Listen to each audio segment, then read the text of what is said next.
partir. Il dit un seul être pour manquer, tout est dépeuplé. Donc il suffit que la personne a bien te manquer, tu as l'impression que tout n'a plus de sens pour toi. C'est pourquoi vous voyez le culte passionnel se suscite parce qu'on a dit la relation est finie. Amen.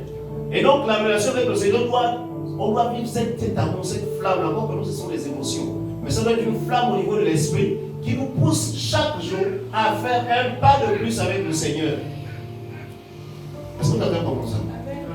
Un peu comme deux personnes mariées qui disent que chaque jour je dois m'améliorer pour aimer ma femme. Et la femme aussi dit, moi aussi je dois m'améliorer pour aimer mon homme. Il faut que notre relation, là, quand les gens nous regardent, il faut qu'ils soient envieux, bon, pas dans le mauvais sens, mais qu'on serve d'exemple. Les gens disent, ah, on va voir comment les autres marchent. Amen.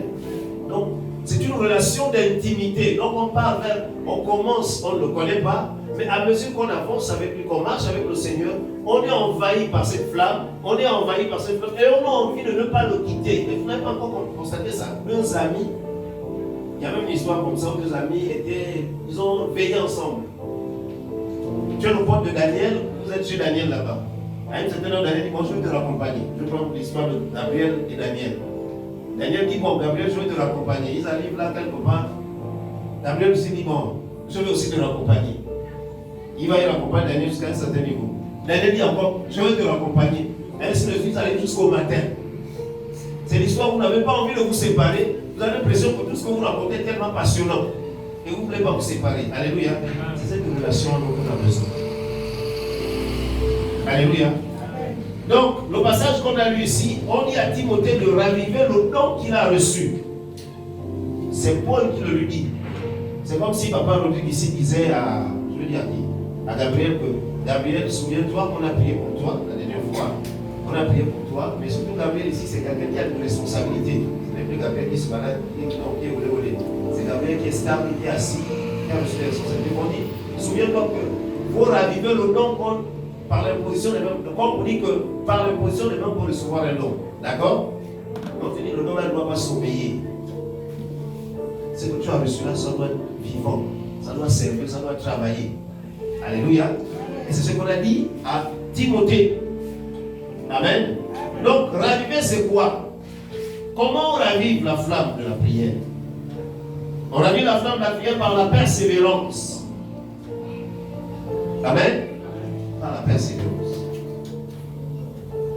Donc, face à la résolution, face à la routine ou au découragement, plusieurs passages orientent et encouragent à restaurer le feu spirituel. Donc, c'est pour une flamme qui est là.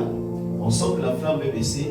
On prend des bois, on rajoute, on ravive, on souffle pour que le feu prenne plus d'ampleur.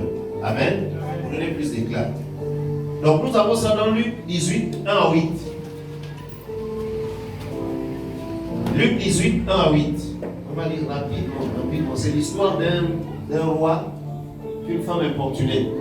Vas-y, lis rapidement. La parole de Dieu dans Luc 18, 1 à 8. Donc, Luc 18, chapitre 1 à 8. Jésus les adressa une parole. Oui. Pour montrer qu'il faut toujours prier et point préserver la chute. D'accord. Au verset 2. Oui. Il dit, il y a donc une fille en juif qui ne craint point de Dieu et qui n'avait d'égard pour personne. D'accord. Au verset 3. Oui. Il y avait aussi dans cette fille une veuve qui venait lui dire, fais-moi justice de ma partie adverse. Oui.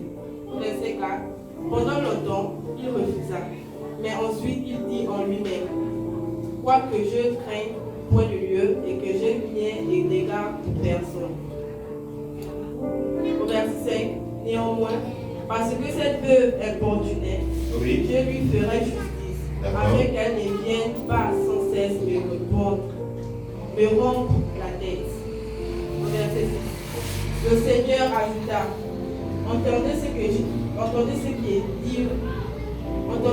dit le juge unique. Verset 7. Et Dieu ne fera-t-il pas justice à cet élu qui cria à lui jour et nuit?